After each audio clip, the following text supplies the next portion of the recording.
안녕하세요. 백두산 금융연구소의 백두산입니다. 8월 18일 월요일 오후 5시 38분입니다. 한국 연휴 사이에 시장의 분위기가 좀 바뀌었습니다.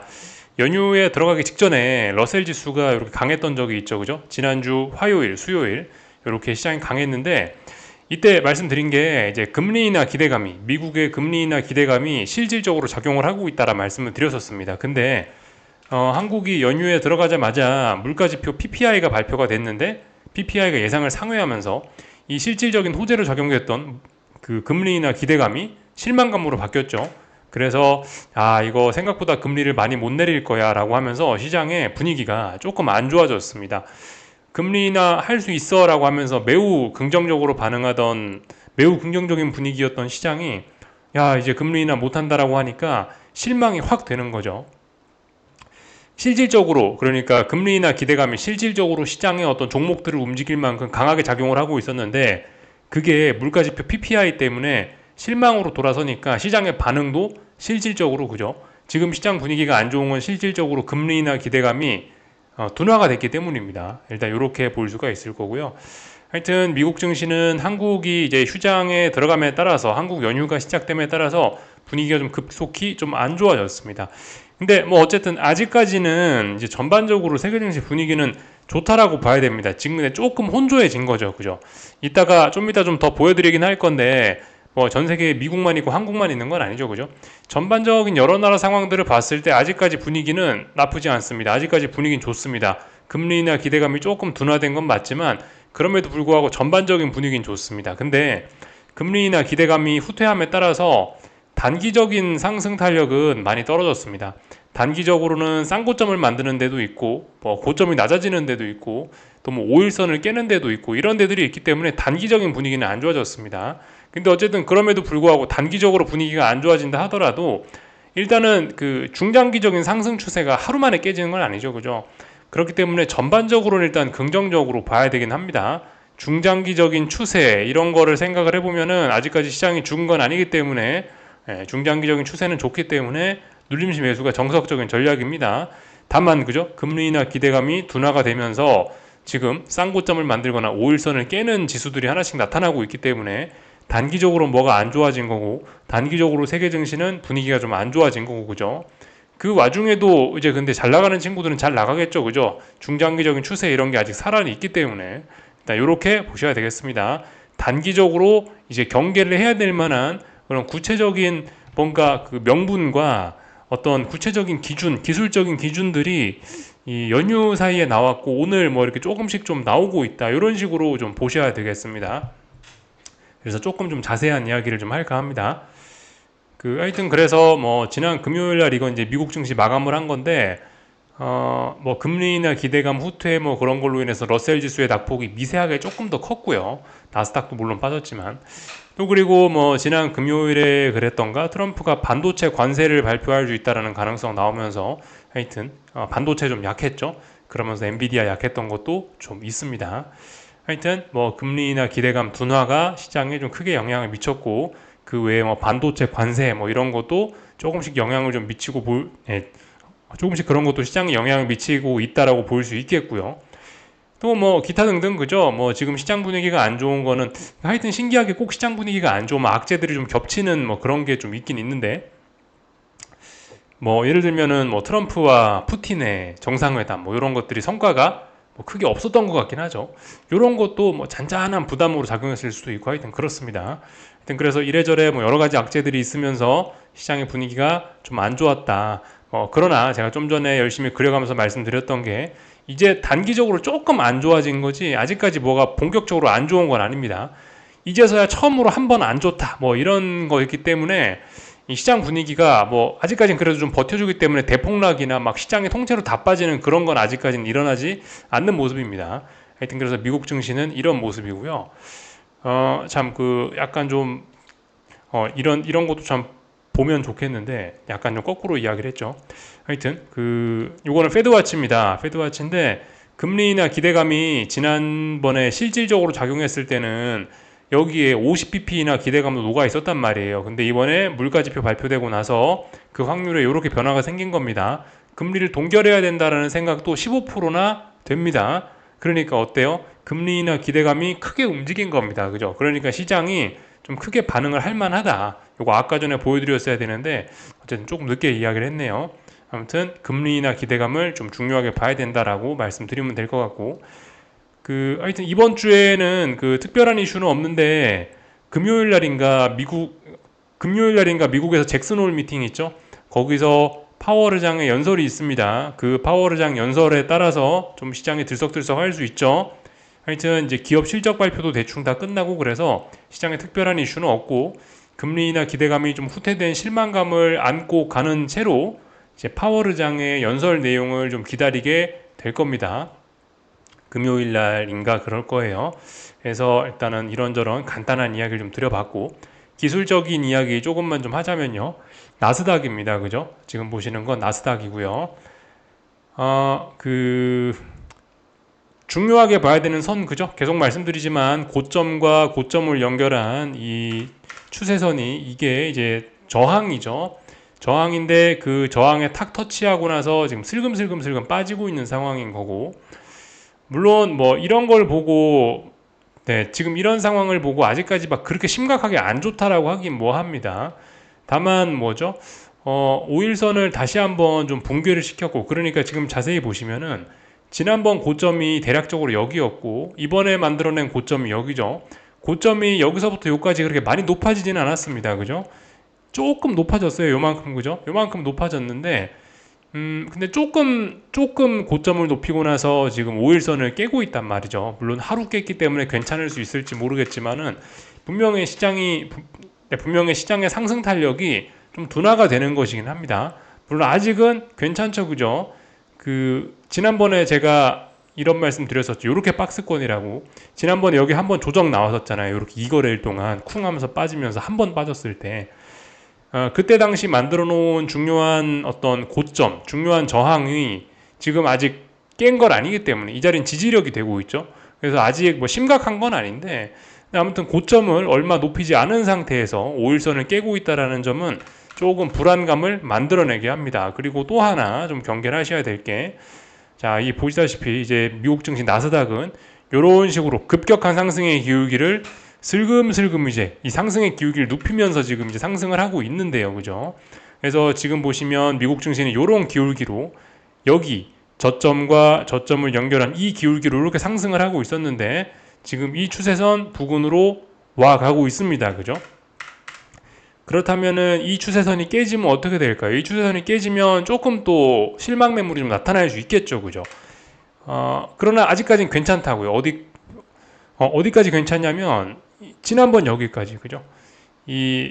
지난번에 말씀드렸던 박스권 이렇게 말씀드렸잖아요. 조금 전에 이 박스권 하단이 붕괴되지 않는 이상은 근데 어쨌든 괜찮습니다. 아직까지는 이 선을 지금 여기를 붕괴시키기 전까지는 이건 일단 긍정적으로 봐야 되겠습니다. 이거 붕괴되기 전까지는 계속해서 긍정적으로 보는데, 하여튼 저점과 저점을 연결한 이 빨간색 선, 요렇게 올라오는 빨간색 선이 붕괴가 되면은 아래 있는 선까지 쿵 하면서 좀 자빠질 수도 있다.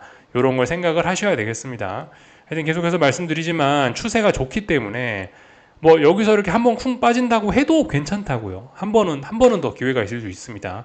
그러니까 이 선을 붕괴시키지 않는 한은 긍정적으로 보고 눌림심 매수 요 전략이 일단 정석이 되겠습니다. 하여튼 근데 뭐 말씀을 드리고 있습니다. 이래저래 뭐 여러 가지 이유들을 대서 뭐 지금 시장 상황이 좀 가을이지 않겠냐, 후반전이지 않겠냐 이런 식으로 이야기를 드리고 있으니까 하여튼 조금 좀 경계가 좀 필요하지 않겠나 싶어요. 아무튼 뭐 그냥 말로만 경계였는데 이제는 고점을 얼마 안 높였는데 5일선까지 깨고 있으니까 뭐 실질적으로 이제 경계를 해야 할 만한 그런 구체적인 기준이 생긴 거죠. 그죠? 그렇기 때문에 경계가 조금 좀 더 필요합니다. 그죠?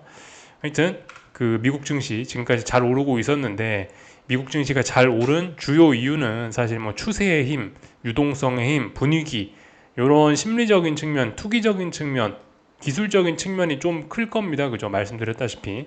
근데 지금 기술적으로 봤을 때 굉장히 좀 과열된 상황이긴 하다고요. 물론 뭐 RSI니 뭐 그런 거는 좀 괜찮을지 모르겠습니다만은 지난주에 말씀드렸었죠. 그죠? 지금 펀드 매니저 서베이를 보면은 현금 비중이 매우 낮아져 있다고요. 이미 주식을 살 사람들은 이미 그 주식을 사야 되는 펀드 매니저들은 더 이상 주식을 살 돈이 많이 없는 상황입니다. 요거 말씀드렸었고, 그리고 빅테크 종목들 7개의 비중이 S&P에서 지금 뭐 35%인가 뭐 그렇게 됐다고요. 근데 35%에 가면 시장의 움직임이 둔화되는 이 35%라는 이 그 비중이 좀 감소하는 경향이 있다고요. 그렇다면 시장의 조정 혹은 뭐 하락 이런 거를 좀 생각을 해봐야 된다라고 지난주에 말씀드렸었습니다. 이런 거는 뭐 똑같은 이미 했던 이야기니까 지난주 영상을 참고하시면 좋을 것 같고, 하여튼 그런 상황인 걸 좀 알아두셔야 됩니다. 좀 다소 좀 과열이 되어 있는 상황 중에서 단기적으로 뭐가 좀 안 좋아지는 그런 재료, 그죠? 금리나 기대감이 둔화됐다라는 그런 재료와 실질적인 근거, 뭐 5일선이 깨졌다든가, 뭐 고점이 많이 안 높아진다든가, 이제 이런 흐름들이 나타나기 시작한 겁니다. 그나마 나스닥은 이제 기존의 이 중장기적인 추세가 워낙 좋았기 때문에, 아직까지 대장들 힘이 좋기 때문에 그래도 이게 비교적 양호한 모습이긴 한데, 좀 이따 이제 조금 이따 볼 한국 증시 같은 거는 벌써 막 고점이 낮아지고 있고 모양이 좀 흉해지기 시작하긴 했습니다. 그죠? 하여튼 미국 증시는 아직까지 괜찮긴 한데 한 번쯤 쿵 하고 자빠질 수도 있는 뭐 그런 자리긴 합니다. 그죠? 다 말씀을 좀 드린 것 같고요. S&P 지수 같은 경우는 그 결과적으로 이 빨간색 선 그죠? 똑같습니다. S&P 지수도 이 고점과 이 고점을 연결한 추세선이 저항인데 이 자리를 넘어섰다가 넘어서지 못하고 이 자리를 넘어섰는데도 불구하고 잘 못 가고 지금 일단 아직 5일선 아래로 본격적으로 내려온 건 아닙니다만 오늘 밤에 내려올 수도 있는 그런 날입니다. S&P 같은 경우는 나스닥에 비해서 지금 훨씬 건강 상태가 나은 거긴 하죠. 근데 뭐 똑같습니다. 얘도 한 번쯤 쿵 하고 자빠질 수는 있는 그런 자리가 되겠습니다. 얘도 똑같죠. 저점과 저점을 이런 식으로 뭐 연결을 해볼 수가 있겠죠. 그죠? 얘도 이런 빨간색 선이 붕괴가 되면 한번 쿵 쏟아지는 거를 기대할 수 있는 그런 겁니다. 그렇지만 어쨌든 지금 상황, 그 제가 좀 전에 여기 단기적으로 약하다, 뭐 또 중장기적으로는 아직 강하다 이런 이야기를 드렸죠. 그러니까 지금 미국 증시 같은 경우는 아직도 강하기 때문에 네가 여기서 단기적으로 약하기 때문에 한번 빠질 수 있다라 이야기했다. 그렇다면 이거 하방 베팅을 한다. 이거는 좀 곤란하겠습니다. 그죠? 예. 한번 빠질 수도 있다는 거지. 아직까지 강하기 때문에 더군다나 S&P 지수는 고점도 계속 높아지고 있잖아요. 그죠? 굉장히 강한 상황이기 때문에 이거 지금 여기서 한번 빠질 수 있지만 이 빠지는 건 조정이고 이런 조정을 먹기 위해서 여기서 하방 베팅을 하는 거는 정석적인 전략이 아닐 겁니다. 예. 이렇게 일단 볼 수가 있겠습니다. 그래서 이런저런 내용을 좀 봤고요. 하여튼 러셀 지수도 그래서 조금 좀 하락을 했는데 일단은 뭐 지켜야 될 자리는 지키고 있는 모습이네요. 여기를 지켜야 되는 자리죠. 왜냐하면 지난번에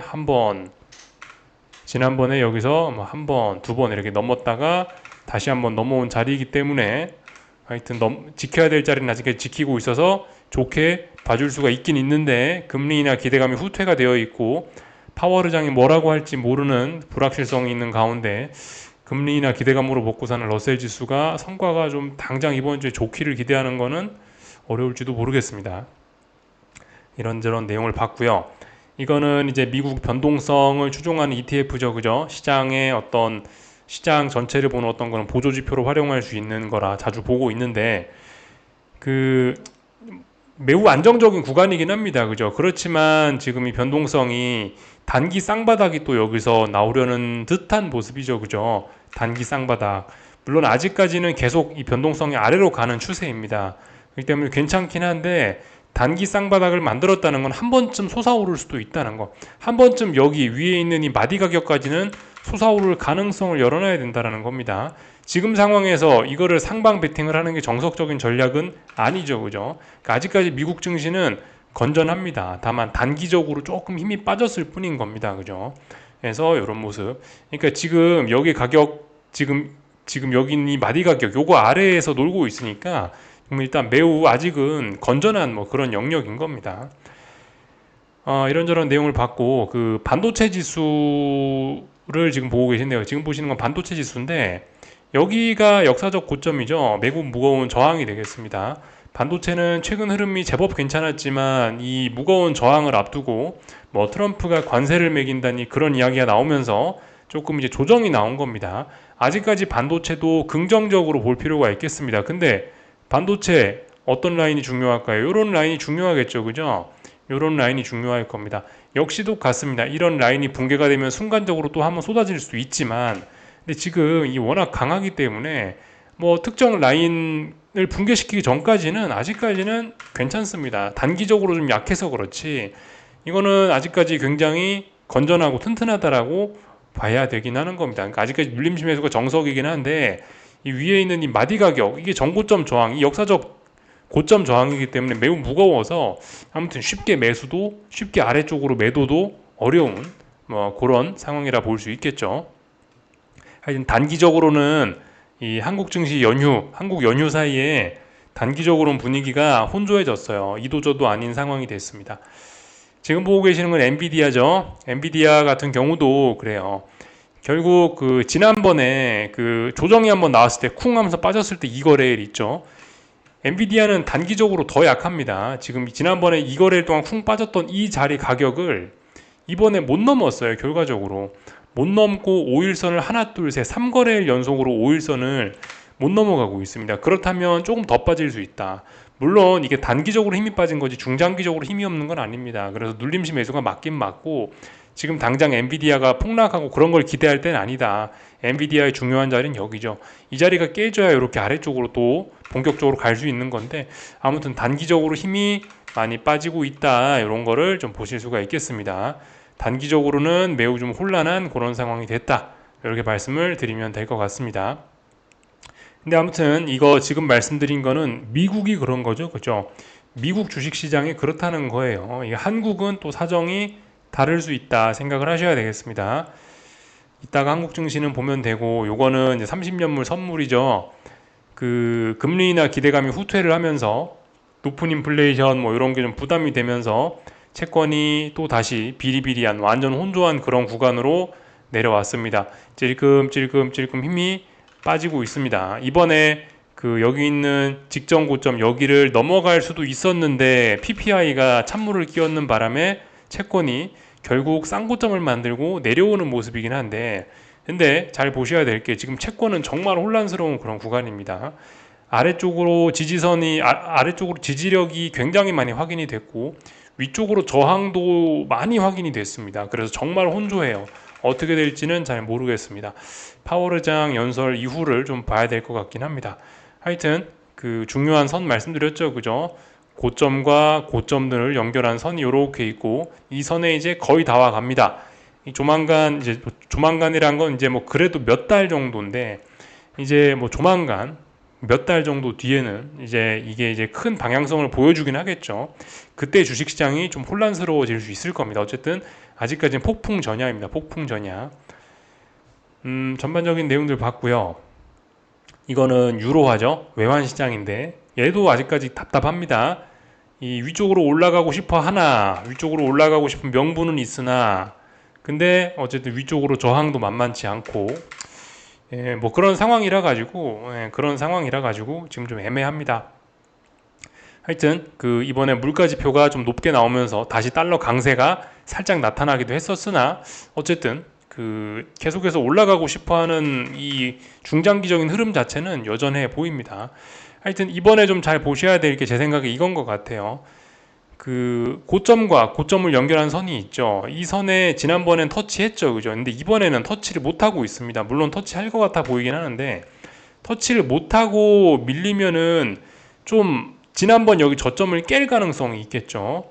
왜냐하면 여기 있는 저항도 터치 못할 만큼 힘이 빠졌다는 거니까 여기를 터치 못하면은 이 아래에 있는 지지선도 깨질 가능성이 높다라는 거고 그렇다면 달러가 확 좀 강세로 좀 치우칠 가능성을 생각해 봐야 되겠는데 일단 며칠 더 보자고요. 지금은 혼란스러운 구간 아니라서 방향성이 없어서 잘 모르겠습니다만 아무튼 여러분들이 이번에 주의해서 보셔야 되는 거는 고점과 고점을 연결한 추세선에 닿냐 안 닿냐 넘어가냐 마냐 이제 이거 선 부근에 와 있으니까 잘 봐야 되겠습니다. 하여튼 방향성이 없어졌어요.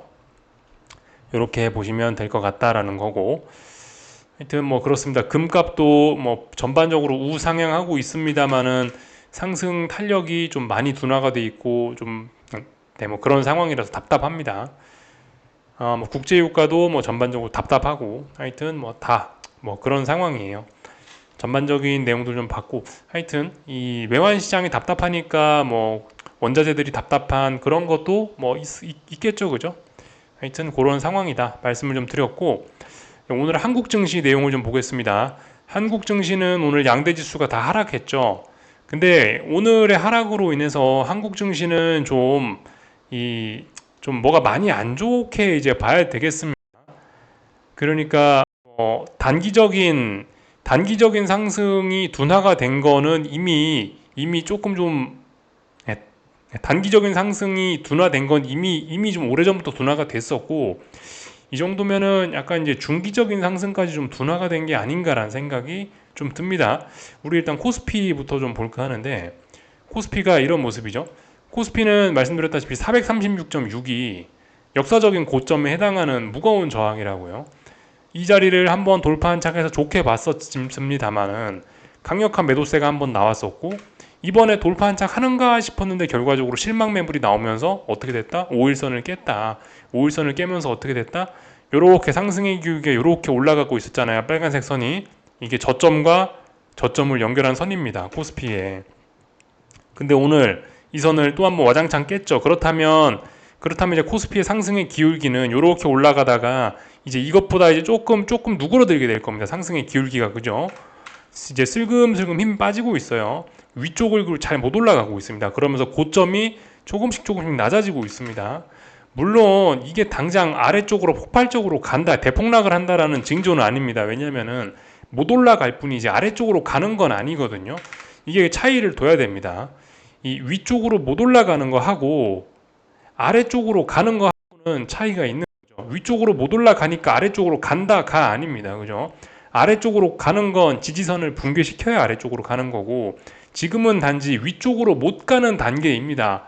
위쪽으로 못 가는 단계인데, 근데 이제 근데 이제 뭐 예를 들면 고점이 낮아진다라든가 이런 것 때문에 장차 저점이 깨질 수도 있어. 장차 중요한 지지선을 깰 수도 있어라고 우려를 하는 것뿐이지. 아무튼 아직까지는 눌림시 매수가 정석적인 전략이긴 한데, 근데 분명히 불안한 건 불안하죠, 그죠? 지금 아래 있는 이 424점 얼마 이 자리를 붕괴되면은 이제 좀 급락이 쏟아질 수 있는 그런 상황이긴 합니다. 근데 어쨌든 이게 아직까지 한국 증시 그 코스피는 지난번에 워낙 극단적으로 강하게 상승했던 증시이기 때문에 지난번에 힘이 남아 있어가지고 이 뭐 예를 들면 61선이 여기는 초록색 선이죠. 61선 같은 게 아직도 기울기가 상당히 짱짱합니다. 그러니까 이런 것들이 지지선으로 활용될 수 있는 거죠. 그러니까 이런 선들에 맞으면서 여러 번 다시 위쪽으로 튀어오를 수 있는, 어쨌든 당분간 지금 위로도 못 올라가지만 아래쪽으로도 빠지기 힘든 이제 그런 상황이 좀 되긴 된 겁니다. 물론 뭐 제가 말씀드린 424점 얼마를 깨면은 조금 뭐 단기적으로 좀 더 빠질 수 있습니다만은, 어쨌든 지금 특별한 무슨 악재가 있지 않는 한은 갑작스럽게 한국 증시가 막 추세 하락으로 전환돼서 확 빠지기도 좀 어려운 그런 상황입니다. 하여튼 지켜야 될 자리는 전부 지키고 있으니까 지금은 상승의 기울기가 자꾸 누그러드는 좀 그런 상황인 것 같아요. 근데 어쨌든 분명히 경계를 하셔야 될 부분은 두 번째, 넘지 못했다. 뭐 코스피가 뭐 5천을 가고 6천을 가고 하려면 일단 여기부터 넘어야 되는데 여기를 못 넘고 있다라는 거, 그러면서 고점이 낮아지고 있다라는 거, 또 그리고 5일선을 깨고 있다라는 거, 21선을 붕괴시키고 있다라는 거, 단기적으로 혹은 중기적으로 힘이 많이 빠지는 이제 그런 모습이라고 좀 볼 수가 있겠습니다. 그래서 지금 코스피는 어때요? 상승 탄력이 지금 얼마나 오랫동안 죽었나요? 사실 뭐 7월, 뭐 6월 말쯤부터 해가지고 거의 그죠, 몇 거래일이에요. 굉장히 오랫동안 지금 상승 탄력이 죽어 있는 상황입니다. 그래서 위쪽에 다 이게 저항이 되는 거고요. 이 좀 경계를 해야 될 필요가 좀 있긴 있겠습니다. 지금 벌써 그죠, 벌써 지금 약 40거래일째 지금 옆으로 기어가고 있는 거란 말이에요. 이 위쪽으로 못 올라가고 있단 말입니다. 40거래일이면 상당히 많은 건데, 그래서 이 코스피에 대한 장밋빛 미래를 꿈꾸는 거 이제 약간 좀 생각을 좀 누그러뜨려야 될지 모르겠다, 이런 생각이 좀 듭니다. 물론 언제든지 좋은 일이 생겨서 다시 436.6을 넘어가면은 이제 또 긍정적으로 봐줘야 되겠습니다만, 그건 레벨업이니까. 근데 지금 436.6을 지금 못 넘어간 지가 지금 몇십 거래일이란 말이죠. 몇십 거래일 동안 지금 이 자리를 못 넘어가고 있기 때문에 이거 좀 이제 코스피에 대한 너무 장밋빛 환상은 좀 넣어둬야 될지도 모르겠다라는 생각이 듭니다. 이런 부분을 말씀드렸고, 그리고 풋옵션들도 지금 보시면은 물론 이제 그 저기 외과에 있는 친구들은 좀 이야기가 좀 다를 수 있겠으나 이 적당히 외과에 있는 친구들은 지금 근외과에 있는 그런 친구들은 보시면 일부는 쌍바닥을 완성하는 뭐 그런 모습도 나타나고 있습니다. 물론 이게 이제 기술적으로 엄밀히 따지면 쌍바닥이라고 할 수는 없는데 저점이 낮아지고 있으니까. 근데 아무튼 저점을 한번 낮췄었다 하더라도 이게 중요한 지지선을 다시 회복을 하고 있으니까 지금 이게 시장이 좀 분위기가 심상치가 않다라고 봐야 됩니다. 이 옵션들 상황에서 봐도, 옵션 상황에서 봐도, 예. 중요한 저항, 그죠? 이 물론 이제 행사가에 따라서 분석은 좀씩 달라질 수 있겠습니다만은 풋옵션들의 힘이 강해지고 있는 거는 분명히 맞긴 맞습니다.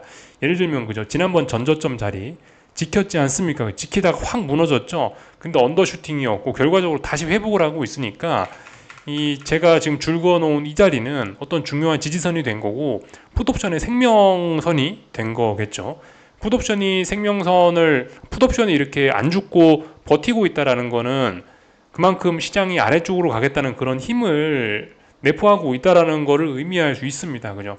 물론 아직까지 풋옵션이 살아난 게 아니에요. 이 정도면은 그냥 풋옵션은 하락 중 반등밖에 안 되네라고 봐줄 수밖에 없겠지만은 아무튼 이런 시간 가치까지 있는 이런 상품이 자꾸 지지선을 회복을 하고 있고 이런 거는 심상치 않은 신호라고 볼 수가 있겠습니다. 이 정말 풋 대박이 나고 막 풋옵션이 막 정말 정배열로 막 전환이 되고 그러려면 아직도 시간이 한참 필요하긴 하겠죠. 왜냐하면 예를 들면 여기 있는 빨간색 선이 21선이잖아요. 이런 것들이 이런 21선 같은 게 다시 우상향을 하려면 얼마나 오랜 시간이 필요하겠어요. 그죠? 그러니까 그런 것들처럼 아직까지 그러니까 코스피는 지난번 상승 추세가 살아는 있으니까 당장 막 큰 하락을 기대하기는 어렵지만은 이런 데서 슬금슬금 이제 상승 탄력이 둔화가 되면서 아래쪽으로 가고 싶다라는 그런 매물들도 그런 힘들도 모여가고 있다라는 겁니다. 한국이 이제 그런 게 좀 심한 것 같아요. 하여튼 제가 그 말씀드렸다시피 그 한국 증시는 1등만 한다고 말씀을 드렸었죠. 한국 증시 무조건 1등만 한다고요. 근데 이게 긍정적으로 앞에서 1등을 할 수도 있고 근데 뒤에서 1등을 하는 경우도 있습니다. 한동안은 앞에서 1등을 하는 시기였지만은 근데 지금 이 앞에서 1등하는 이런 시기가 이제 끝나가는 것 같아요. 그렇다면 한국이 갈 자리는 또 1등입니다. 뒤에서 1등. 이상하게 한국 증시만 약한 상황이 또 나타날 수 있거든요. 지금 이런 움직임들이 결과적으로 이런 뒤에서 1등 하려고 준비하는 게 아닌가라는 생각도 조금 들긴 드는데 아무튼 그래서 좀 주의가 필요하다. 예. 물론 아직은 이제 뭐 눌림시 매수를 할 만한 종목도 있고 뭐 괜찮은 종목도 있고 괜찮은 테마주들도 아직도 있고 뭐 그래서 시장이 완전 죽은 건 아니나 너무 못 가고 있다. 그죠? 이런 점을 생각하셔야 되겠습니다. 그래서 말씀드리는 게 지난번 그 2021년의 모습을 한번 좀 보자 이렇게 말씀을 드렸었죠. 그죠? 21년과 비스무리한 그런 양상을 띌 수도 있다. 요렇게 올라가다가 요렇게 올라가다가 결국 상승의 기울기가 0이 되고 아래쪽으로 전환이 되는 이런 모습이 등장하는 거 아닌가 싶기도 하고 그래요.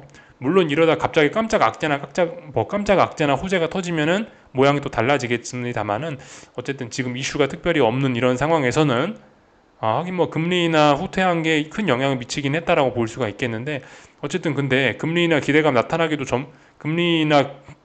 기대감이고 뭐고 하기 전부터 이미 40거래일째 코스피는 영 힘이 빠져 있다는 거 경계를 하셔야 되겠다라는 거 말씀을 드렸고요. 코스피 이야기 좀 길었네요. 지금 보시는 건 코스닥입니다. 그죠? 코스닥을 좀 잘 보셔야 되는 부분은 일단 단기적인 측면에서 넘어서야 되는 자리가 어디라고요? 1380 얼마라 말씀드렸습니다. 81인가 그 자리. 결과적으로 얘도 쌍고점 냄새가 이제 나는 겁니다. 오늘 돌파 한착을 했었어야지 이제 더 가는 건데 오늘 5일선을 깨버렸잖아요. 그죠? 지난번에 여기서 한번 5일선을 깼고 오늘 재차 비슷한 가격대에서 그 8월 12일 날 한번 5일선 깼었는데 그 비슷한 가격대에서 또 5일선을 깼어요. 그렇다면은 지금 여기 1380 부근은 굉장히 무거운 저항이 됐을 가능성이 높습니다. 근데 고점이 낮아지고 있죠. 그렇다면 쌍고점 생각을 해야 되는 거고 물론 아직까지는 괜찮습니다. 아직까지는 눌림시 매수가 정석이긴 한데 근데 단기적으로 힘이 많이 빠졌다라는 거죠. 그죠? 단기적으로 힘이 굉장히 많이 빠졌고, 또 그리고 이 쌍고점을 이제 중기적으로 지금 7월 22일 날 고점이 나왔었는데 지금 8월 18일이죠, 오늘이. 거의 한 달간 쌍고점을 확인한 거예요. 약간 중기적으로도 이제 맛이 좀 간 겁니다. 이제 그래서 지금 그 보시면 물론 아직까지 중요한 지지선을 깨진 않았기 때문에 눌림시 매수를 생각할 수 있으나 이것도 좀 불안해지고 있는 거죠. 그래서 보시면 중요한 자리가 어디냐, 지난번 레벨업을 했던 자리가 여기죠. 이 자리를 돌파한 척하니까 레벨업이 돼서 이까지 올랐던 거죠. 그죠? 지난번 레벨업을 했던 그 자리가 중요한 지지선입니다. 이 자리, 근데 정확하게 잘 모르겠어요. 그러니까 지금 좀 전에 말씀드렸던 이 자리, 여기가 중요한 지지선으로 활용이 되려나, 아니면은 이 저점과 저점을 연결한 빨간색 선이 중요한 어떤 지지선으로 역할을 하려나, 이 어떤 놈이 그 주된 역할을 하려나는 저도 아직은 잘 모르겠긴 한데, 대략적으로 이쪽 부근이 뭔가 지지력이 많이 모여 있는 자리긴 하죠. 이 자리가 깨지면은 이제 아래쪽으로 좀 추세적으로 망가질 수도 있겠습니다. 어쨌든 그죠. 지금 상황은 못 올라가고 있습니다. 그래서 한국 증시 같은 경우는 조금 위험하지만은 하방 베팅을 할 수 있는 그런 그 기준은 있는 겁니다. 기준은요.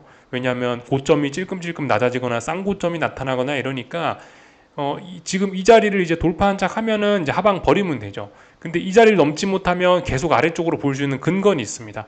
하방 베팅의 작은 근거는 생기긴 했는데 이거는 어디까지나 작은 근거인 것 뿐이지, 본격적으로 아래쪽으로 가려면 뭘 해야 된다고요? 지지선을 깨야 된다는 겁니다. 지지선 1307이라든가 코스닥 기준으로 해서, 아니면 뭐 424점 얼마라든가 이런 자리를 깨야 한국 증시는 본격적으로 아래로 가는 거지. 어쨌든 아직은 강한 국면이다. 지금은 물론 근데 고점이 낮아지고 있고 이런 걸 활용해서 하방 베팅을 하자면 할 수는 있다. 근데 이게 정석은 아닌 거죠. 하방 베팅의 근거는 등장했다. 이 정도로 말씀드리면 될 것 같습니다. 그러나 아직까지 하방 베팅이 정석은 아니다. 작은 어떤 하방 베팅의 근거, 그러니까 지수의 고점은 확인을 하고 있다는 겁니다. 언제든 그 고점을 다시 돌파한 척 한다면 좋게 봐야 되겠죠. 그죠? 지금 제가 이제 시장을 조금, 한국 증시를 좀 안 좋게 보는 거는 그 고점이 나왔기 때문에, 못 올라가고 있기 때문에 그런 겁니다. 여기서 중요한 지지선을 깨면은 그러면 이제 본격적으로 이제 하방 베팅이 정석이다, 그런 이야기를 할 수 있겠지만은 아직 그런 때는 아니다. 아직은 조금 더 시장의 분위기가 좋을 수 있는, 그래서 개별 종목 매매 같은 건 할 수 있는 뭐 그런 때다 말씀을 드릴 수 있겠습니다. 원달러 환율은 그냥 뭐 계속 혼조한 구간이라 제가 특별히 뭐 드릴 이야기는 없습니다. 어떻게 될지 저도 잘 모르겠네요. 일단 이런 건 패스하고, 하여튼 오늘 이제 지수들을 보면서 그런 이야기들을 드렸는데, 오늘 뭐 종목들은 뭐 상승한 게 별로 없기 때문에, 거의 전 종목 전 업종이 다 빠졌기 때문에 특별히 드릴 이야기는 없는데, 지수 이야기했던 거하고 비슷하게 생각하시면 됩니다. 예를 들면 삼성전자 보고 계시는데 고점과 고점이 낮아지고 있으면서 5일선도 깼죠. 또 그리고 결과적으로 71,400원, 500원이 중요하다라 말씀드렸는데 그 자리도 깨고 있죠. 삼성전자의 상승은 여기쯤에서 끝났을 가능성이 높아지고 있습니다. 그러니까 지난번에 뭐 테슬라 뭐 반도체 납품했다 그런 거 가지고 조금 더 올라치나라고 했지만 오버슈팅이었던 거죠. 결과적으로 지금 여기쯤에서, 지금 이 71,400원, 500원 여기쯤에서 삼성전자의 이 반등은 끝날 가능성이 좀 높아졌습니다. 지수에 부담이 되겠죠? 삼성전자에 제가 반등이라고 표현을 해드렸죠, 좀 전에. 삼성전자는 이미 추세적으로 맛이 가고 있기 때문에 중장기적인, 지금 몇 년치 보고 있는 거죠. 1년, 2년, 3년, 4년, 5년, 6년치입니다. 고점이 어떻게 됐죠? 고점이 지금 보시면은 고점이 이런 식으로 낮아지고 있고, 이미 추세적으로. 또 그리고 최근에 요만큼만 보자면은 여기서부터 여기까지 훅 빠졌다가 이까지 올라오고 지금 여기서 여기서 이 반등이 끝나려고 하는 모습입니다. 여기서부터 여기까지 한번 훅 빠졌는데 지금 이 하락을 극복하고 있는 과정 중이었단 말이죠. 그러니까 이거 반등에 불과한 거고, 좀 큰 관점에서 봤을 때는 반등이 여기서 끝난다면 좀 심각할 수 있겠죠. 또 그런 점을 좀 생각해야 된다. 하여튼 그래서 이 지금 지수의 흐름이, 한국 증시가 급속히 좀 안 좋아지면서 종목들의 흐름도 좀 주의를 해야 될지 모르겠다, 이렇게 말씀을 드릴 수 있을 것 같아요. 오늘은 뭐 평상시 잘 나가던 종목, 못 나가던 종목 다 같이 많이 좀 흔들리긴 했죠, 그죠? 그래서 뭐가 안 좋다, 뭐가 좋다, 뭐 그런 거 이야기할 건 없을 것 같습니다. 하여튼 전반적으로 다 빠져가지고 물론 이제 이렇게 지수가 안 좋고 이럴 때는 물론 전반적으로 다 안 좋을 수 있지만 그래도 뭐 일부 테마주들은 그래도 아직까지 이게 패닉까지는 아니거든요. 이제서야 한국 증시 분위기가 좀 안 좋아지네. 이런 거기 때문에 그래도 뭐 시가총액 뭐 1,000억짜리, 2,000억짜리 그런 막 그 소형주 막 그런 테마주들은 여전히 시장 분위기 패닉까지는 아니기 때문에 그런 친구들은 여전히 활발하게 움직일 수 있다. 그런 생각을 좀 하시긴 하셔야 되겠습니다. 그래서 전반적인 이야기들 한번 쭉 다 드려봤습니다. 하여튼 그 지금 이제 저와 한국, 미국 증시를 살펴본 건데, 근데 그 재밌게도 다른 나라들은 그래도 비교적 아직 상황들이 괜찮습니다. 예를 들면 일본 증시는 지금 신고가를 막 신나게 가고 있죠. 일본 증시 니케이 지수인데 보시면은 예, 지난번 역사적 고점을 여긴데 신나게 극복해가지고 이제는 뭐 급등을 하고 있습니다. 이제 이게 자연스러운 네, 이런 움직임이 자연스럽죠. 신고가 랠리니까 매우 잘 가고 있습니다. 그래서 아직까지 어쨌든 세계 증시는 분위기 나쁘지 않다고요. 전반적으로는요. 중국 증시도 결과적으로 여기 있는 전고점을 극복해가지고 레벨업, 그죠? 신고가 랠리 진행 중이고 이게 매우 긍정적인 거 아닙니까, 그죠? 유럽 증시도 뭐 비교적 긍정적. 워낙 마치 코스피처럼 상승 탄력이 좀 많이 둔화가 좀 돼서 그런데 아무튼 그럼에도 불구하고 뭐 비교적 긍정적입니다. 그래서 어쨌든 아직까지는 그러니까 지금 이런 단기적인 모습은 이제 세계 증시가 금리나 기대감 후퇴하면서 좀 혼조해졌죠, 그죠? 혼조해졌는데 어쨌든 아직까지 그 전반적으로 뭐 중장기적인 이런 힘들이 좋은 친구들이 많아가지고 예, 어쨌든 조금은 좀 더 시장이 막 본격적으로 패닉으로 가고 그런 걸 생각하기는 아직은 이른 것 같습니다. 근데 어쨌든 분명한 건 한국은 좀 급속히 힘이 빠지는 것 같아가지고 좀 조심해야 될지 모르겠다라는 생각이 들어요. 말씀드렸다시피 그죠? 한국은 1등만 한다고요. 1등 아니면 안 해요. 앞에서 1등 아니면 뒤에서 1등인데 앞에서 1등하는 시절은 거의 끝나가는 것 같고 그렇다면 다시 제자리로 뒤에서 1등할 가능성이 좀 생길지도 모르겠다 싶습니다. 여기까지 하겠습니다. 궁금한 거 리플 남겨주시고 내일 저녁에 뵙도록 하겠습니다.